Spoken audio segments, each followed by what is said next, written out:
कोई कहे कैलाशों के तुम। उत्तराखंड के जिला अल्मोड़ा और अल्मोड़ा से 36 किलोमीटर दूर नैनी जागेश्वर राजमार्ग पर यह भव्य जागेश्वर धाम, और ये जागेश्वर धाम देवदार के जंगल के बीच में, एक घाटी के बीच में है। आप देख रहे हैं इसके पीछे पूरे देवदार के पेड़ और ये पूरा घाटीनुमा जो एक दृश्य आपको दिखेगा, और इसके बीच में ये शिव परिवार रहता है। जी हाँ, जागेश्वर धाम। आज हैं हम जागेश्वर धाम के पवित्र स्थली 12 ज्योतिर्लिंग में से एक ज्योतिर्लिंग जिस स्थान पर है, आज हम हैं उस स्थान पर। मैं सर्वप्रथम आपको बताना चाहूँगा जागेश्वर, यहाँ का नाम जागेश्वर क्यों पड़ा। सूर्य नर मुनि के साथ जिस स्थान पर शंकर भोलेनाथ जागृत हुए, यही स्थली है, इसे जागेश्वर कहा गया। और आज हम ऐसे पुण्य स्थली पर जागेश्वर धाम में आए हैं और आपको भी रूबरू कराते हैं जागेश्वर धाम से। आप देख रहे हैं यहाँ ये करीब 250 मंदिरों का एक परिवार झुंड है, और करीब छोटे बड़े मंदिर मिलाकर 250 मंदिर हैं, और इसमें 108 मंदिर शिव परिवार है। के अनुसार प्राचीन काल में यहाँ हर मन्नत मानी जाती थी, लेकिन मन्नतों का दुरुपयोग होने के कारण 8वीं सदी में आदि गुरु शंकराचार्य जी ने इसकी व्यवस्था की कि जो दुरुपयोग हो रहा है उसे रोका जाए। इस व्यवस्था के बाद में अब यहाँ पवित्र अनुष्ठानों के साथ में सभी मन्नतें पूरी की जाती हैं। कई प्रकार के अनुष्ठान और पूजा पाठ यहाँ पर होता है, और भक्तजन अपनी मनोकामना पूर्ण करने के लिए इस प्रकार से अनुष्ठान करके अपने और अपने परिवारजनों के लिए, अपने स्वास्थ्य के लिए मनोकामना करते हैं। तो धाम के दर्शन के लिए आते हैं, उनकी व्यवस्थाएं कैसे कर पाते हैं?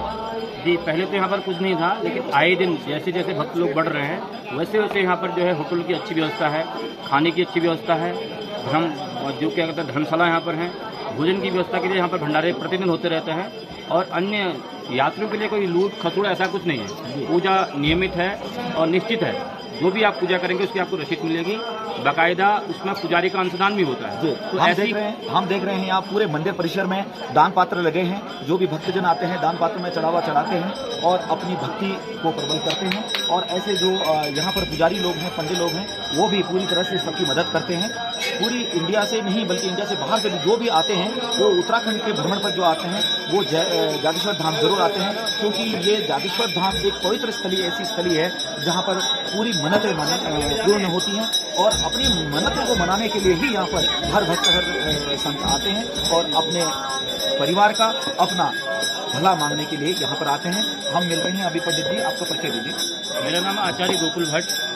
जागेश्वर धाम में एक विशाल देवदार का पेड़ है, और इस पेड़ को माना जाता है शिव पार्वती का जोड़ा। मैं दिखाना चाहूँगा, ये मेरे ठीक पीछे आप देख रहे हैं देवदार का पेड़, जो कि नीचे से ये एक पेड़ है और ऊपर जाते जाते 2 पेड़ हो जाते हैं। माना जाता है कि यह साक्षात शिव पार्वती के दर्शन स्वरूप यह पेड़ इस मंदिर में भव्यता को पिरोए हुए है।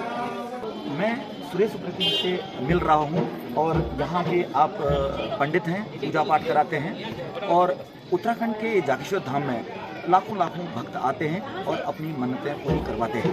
मैं जानना चाहूँगा कि जो भी भक्त बाहर से आते हैं, जो भी टूरिस्ट आते हैं और जागेश्वर धाम में आते हैं, उनके लिए क्या किस तरह से पूजा पाठ की व्यवस्थाएं हैं, किस तरह से आप उनको सुलभ कराते हैं? जी, धन्यवाद। यहाँ पे जो जागेश्वर पूरा क्षेत्र है, तो जागृत देव होने के नाम जागेश्वर क्षेत्र पड़ा, यानी कि इतना पावरफुल स्थान है। यहाँ पर आने का ही फल है, और पूजा पाठ जो करता है तो उसको तो अनंत गुना फल प्राप्त होता है। तो यहाँ पर कमेटी बनी हुई है, 125 मंदिरों का समूह है, जिनमें 5 मंदिर बड़े हैं। ज्योतिर्लिंग जागेश्वर है, 8वां नागेश्वर धाम के नाम से। उसके बाद महामृत्युंजय मंदिर है, फिर पुष्टि माता पार्वती माता का मंदिर है, और यहाँ पर हनुमान जी का मंदिर है, और केदारनाथ जी का मंदिर है। बाहर जाकर कुबेर महाराज का मंदिर है। तो 125 मंदिरों का समूह, जिनमें 5 मंदिर मुख्य बड़े हैं, जिनमें 3 टाइम की पूजा होती है। सुबह 4 बजे जगाया जाता है, जिनमें दाल चावल का भोग लगता है 10 से 11 बजे, और शाम को शयन आरती होती है। उसके बाद मंदिर बंद हो जाता है।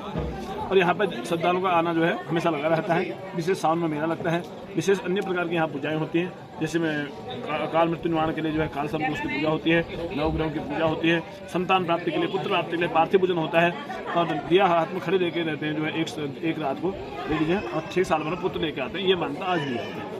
शक्तिपीठ है साक्षात ही भगवान शंकर का। तो यहाँ पर सप्तऋषि ने यहाँ पर तपस्या की, लवकुश, रावण, कुंभकर्ण, दशरथ उनका भी यहाँ वर्णन आता है। लिंग पुराण मानस खंड आता है। बहुत बहुत धन्यवाद आपका। और मैं देखता हूँ कि यहाँ पर बहुत सारे प्रतिष्ठित लोग भी आते हैं। भक्तों में प्रतिष्ठित लोगों का भी नाम है। अभी हाल ही में हमने देखा फिल्म इंडस्ट्री से अक्षय कुमार जी भी आए थे और उसके बाद में अनेकों लोग आए। राज्यपाल जी आए थे, राज्यपाल जी भी यहाँ पर पहुंचे थे।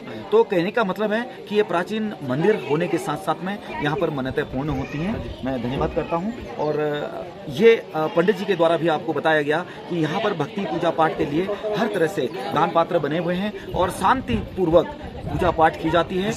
विशेष व्यवस्थाएं की जाती हैं। रहने खाने के लिए भी विशेष व्यवस्थाएं यहाँ पर हैं। पार्किंग की व्यवस्थाएं हैं। तो मैं भक्तजनों से निवेदन करूंगा, जो भी उत्तराखंड की धरती पर आता है वो सबसे पहले जागेश्वर धाम की पूजा पाठ के लिए, दर्शन करने के लिए और जागेश्वर धाम के इस धरती पर नमन करने के लिए जरूर आए। धन्यवाद। मैं आनंद पांडे उल्लासी जयपुर से अभी बोल रहा हूँ, उत्तराखंड से।